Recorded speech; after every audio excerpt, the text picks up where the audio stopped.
Friends, எல்லாம் எப்படி இருக்கீங்க? வெல்கம் டு கோவை அம்மு சமையல். இன்றைக்கி நம்ம கிச்சன்லைங்க சாஃப்டான சப்பாத்தியும் சிக்கன் குருமா ரெசிபியும் தான் பார்க்க போகிறோங்க. இந்த சப்பாத்தியும் சிக்கன் குருமா பார்த்திங்கன்னா சாப்பிட ரொம்பவே டேஸ்ட்டாக இருந்துச்சுங்க. கண்டிப்பாக மிஸ் பண்ணாமல் ட்ரை பண்ணி பாருங்கள். வாங்க இப்போ எப்படி செய்யலான்னு பார்க்கலாம். இப்போ சப்பாத்தி மாவுக்கு மாவு பிசைஞ்சிக்கலாங்க. நான் 4 பேருக்கு உண்டான மாவு எடுத்துருக்கேன். உங்களுக்கு எந்த அளவுக்கு தேவையோ அதை எடுத்துக்கோங்க. இப்போ சப்பாத்தி மாவுக்கு உப்பு சேர்த்துக்கலாங்க.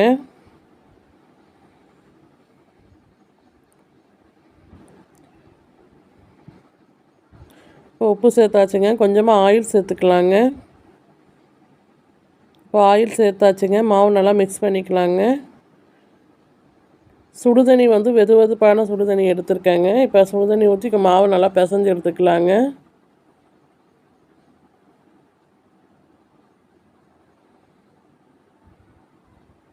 பாருங்கள், இப்போ மாவு நல்லா பிசைஞ்சு எடுத்தாச்சுங்க. இப்போ மாவு ஒரு 20 நிமிஷம் நல்லா ஊறட்டுங்க. நம்ம அதுக்குள்ளே வந்து சிக்கன் கிரேவிக்கு ரெடி பண்ணிக்கலாங்க. பாருங்கள், நான் சிக்கனை ஒரு 1/2 கிலோ போல் எடுத்து வச்சுருக்கேங்க. அதில் வந்து நம்ம உப்பு சேர்த்துக்கிட்டாச்சுங்க. இப்போ மிளகாத்தூள் ஒரு 1/2 ஸ்பூன் போல் சேர்த்துக்கலாங்க. மஞ்சத்தூள் கொஞ்சமாக சேர்த்துக்கலாங்க. ஒரு 1/4 ஸ்பூன் கிட்ட மஞ்சத்தூள் சேர்க்குறேங்க. இப்போ கரம் மசாலா ஒரு 1/2 ஸ்பூன் சேர்த்துக்கலாங்க. சேர்த்துட்டு இப்போ நல்லா மிக்ஸ் பண்ணிக்கலாங்க. சிக்கன் நல்லா உப்பு காரம் பொடிக்கிற அளவுக்கு நல்லா சிக்கனை நல்லா மிக்ஸ் பண்ணி எடுத்துக்கலாங்க. பாருங்கள், இப்போ நல்லா மிக்ஸ் பண்ணியாச்சுங்க.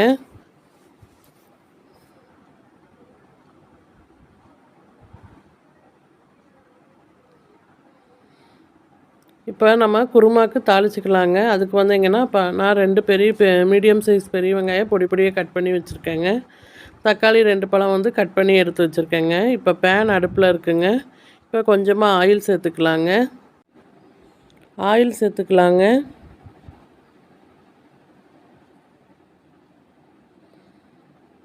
இப்போ சோம்பு, கல்பாசி, பட்டை, கிராம்பு, ஏலக்காய் எடுத்து வச்சுருக்கேங்க. இப்போ அதை சேர்த்துக்கலாங்க.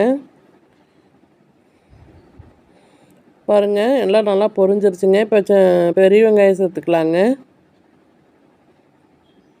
இப்போ நல்லா கலக்கி விடலாங்க. பாருங்கள், வெங்காயம் நல்லா வதங்கியிருக்குங்க. இப்போ வந்து தக்காளி சேர்த்துக்கலாங்க. தக்காளி சேர்த்து நல்லா கலக்கி விடலாங்க. இப்போ இந்த தக்காளி வதங்கறதுக்கு லைட்டாக உப்பு சேர்த்துக்கலாங்க.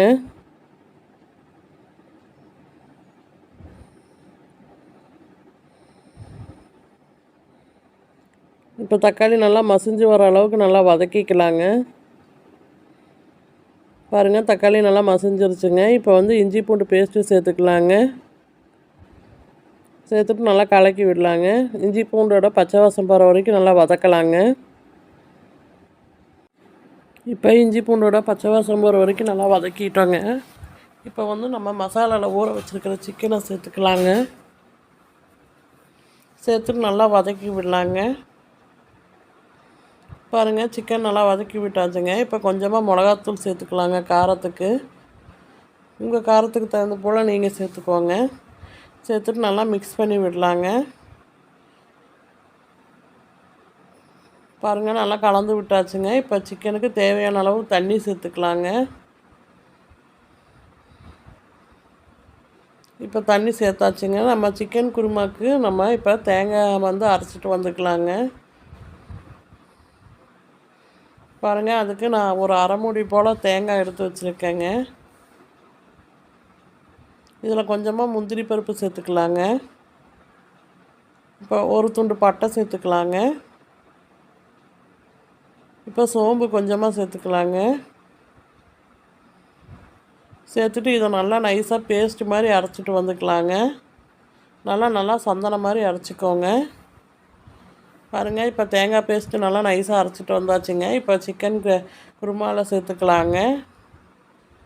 சேர்த்துட்டு இந்த குருமாவுக்கு தேவையான அளவு தண்ணி சேர்த்துக்கலாங்க. எந்த அளவுக்கு நம்மளுக்கு தண்ணி தேவையோ அந்தளவுக்கு தண்ணி சேர்த்துக்கலாங்க. பாருங்கள், தண்ணி சேர்த்தாச்சுங்க. இப்போ நல்லா கலக்கி விடலாங்க.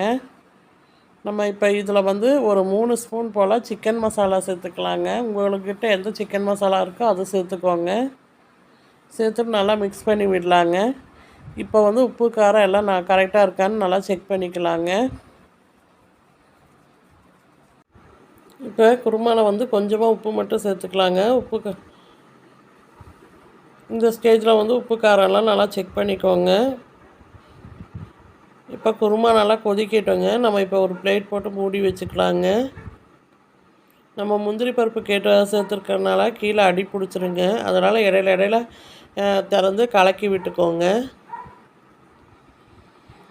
இப்போ ஒரு 5 நிமிஷம் கிட்ட வந்து குருமா நல்லா கொதிக்கட்டுங்க. நம்மளுக்கு இப்போ 5 நிமிஷம் ஆயிடுச்சுங்க. இப்போ ஓப்பன் பண்ணி பார்க்கலாங்க.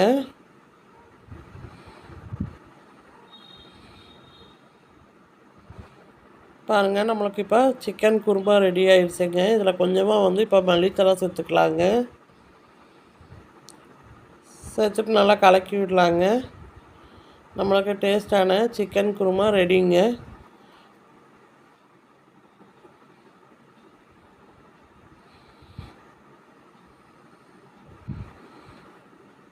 இப்போ அடுப்பை ஆஃப் பண்ணிக்கலாங்க. பாருங்கள், இப்போ மாவு நல்லா ஊறிடுச்சுங்க.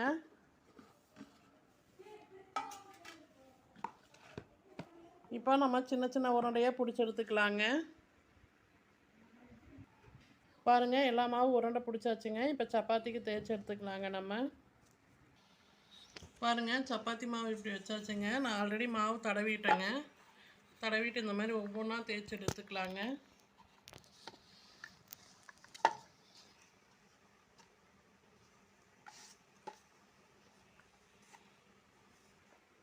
பாருங்கள், இந்த மாதிரி நல்லா சப்பாத்திக்கு தேய்ச்சி எடுத்துக்கலாங்க. இதே மாதிரி எல்லா சப்பாத்தி மாவையும் தேய்ச்சிட்டு காட்டுறேங்க.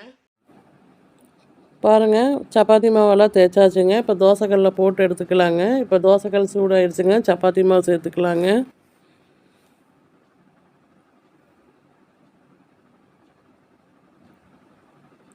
சேர்த்துட்டு நல்லா வந்து பாருங்கள், ஒரு நிமிஷம் கிட்ட ஆயிடுச்சுங்க. இப்போ திருப்பி சேர்த்துக்கலாங்க. இப்போ லைட்டாக பபிள்ஸ் வரட்டுங்க. அதுக்கப்புறம் மறுபடியும் நம்ம திருப்பி சேர்த்துக்கலாங்க. பாருங்கள், சப்பாத்தி மாவு மேலே வந்து லைட்டாக ப்ரெஸ் பண்ணி விடுங்க இந்த மாதிரி. இப்போ மீதி இருக்கிற எல்லா சப்பாத்தியும் பண்ணிவிட்டு காட்டுறேங்க. பாருங்கள், நம்மளுக்கு டேஸ்டான சப்பாத்தியும் சிக்கன் குருமாவும் ரெடிங்க. இதே மாதிரி நீங்களும் செஞ்சு பாருங்கள். இந்த ரெசிபி உங்களுக்கு பிடிச்சிருந்தால் லைக் பண்ணுங்கள், ஷேர் பண்ணுங்கள், கமெண்ட் பண்ணுங்கள். கோவை அம்மு சமையலை சப்ஸ்கிரைப் பண்ணுங்கள். பக்கத்தில் இருக்கிற பெல் பட்டனை கிளிக் பண்ணுங்கள். தொடர்ந்து சப்போர்ட் பண்ணிட்டு வர எல்லாத்துக்கும் ரொம்ப ரொம்ப நன்றிங்க. Thank you all.